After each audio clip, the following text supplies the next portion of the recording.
Adobe InDesign থেকে কিভাবে আমরা আমাদের ডকুমেন্টকে ওয়েব পেজ হিসেবে বা Adobe Dreamweaver এর উপযোগী ফাইল হিসেবে এক্সপোর্ট করতে পারি, আমরা এবার তা দেখব।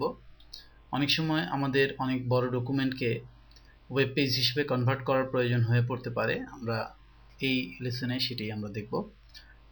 আমাদের এখানে আমাদের ডকুমেন্টটি ওপেন আছে। আমি ফাইলের অর্থাৎহীন এক্সপোর্ট ফর ড্রিমওয়েভার নামে একটি সাবমেনু রয়েছে। এই মেনুটি ব্যবহার করেই মূলত আমরা এই কাজটি করতে পারবো। আমি এখানে ক্লিক করছি। এবার আমরা কোথায় ফাইলটি সংরক্ষণ করব এবং ফাইলটির নাম কি হবে সেটি আমরা এখানে দিব। এছাড়া এখানে ফাইলের টাইপ, যেটি একটা স্ট্যান্ডার্ড টাইপ HTML ওয়েবের জন্য যে স্ট্যান্ডার্ড টাইপ সেটি এখানে রয়েছে। আমরা ফাইলের নাম দেওয়া হলে সেভ বাটনে ক্লিক করব।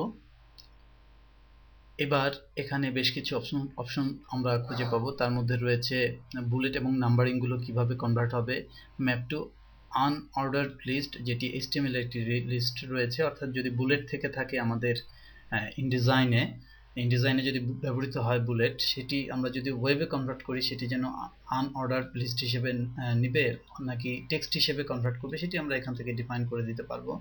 ইমেজ সমূহের ক্ষেত্রে কি হবে এবং ইমেজ সমূহ অপটিমাইজড হবে কিনা।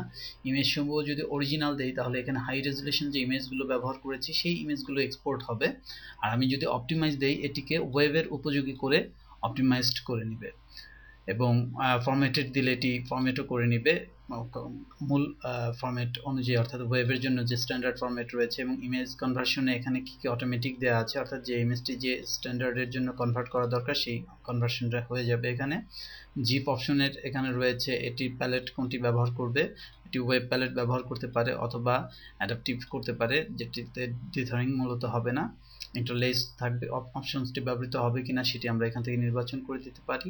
পরবর্তীতে রয়েছে জেপিইজি অপশন, যেটি মূলত এই ইমেজেরই আরেকটি ফরম্যাট এবং এই জেপিজি ফাইলের কোয়ালিটি কি হবে এবং এর ফরম্যাট মেথডটি কি হবে সেটি আমরা এখান থেকে ডিফাইন করে দিতে পারি। অ্যাডভান্স অপশনে সিএসএস এর জন্য কিছু সেটিং রয়েছে।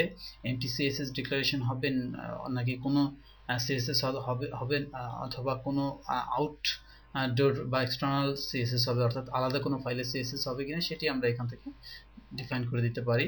জাভাস্ক্রিপ্ট যদি থাকে সেটি কোনো জাভাস্ক্রিপ্টের সাথে লিঙ্ক আপ করার প্রয়োজন হলে আমরা সেটি এখানে উল্লেখ করে দিতে পারি।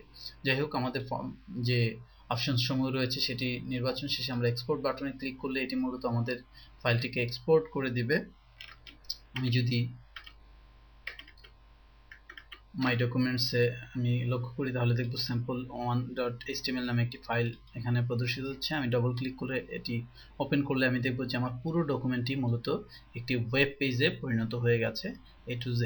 এবং আমরা এই ডকুমেন্টটি ড্রিমওয়েভারে ওপেন করে আমরা চাইলে আরও কিছু এডিট, অর্থাৎ কোথাও যদি ফরম্যাটিং এর প্রয়োজন হয়, ইমেজ অ্যাড করার প্রয়োজন হয়, ইমেজ বাদ দেওয়ার প্রয়োজন হয়, সে কাজটি আমরা ড্রিমওয়েভার থেকে সহজেই করে নিতে পারি।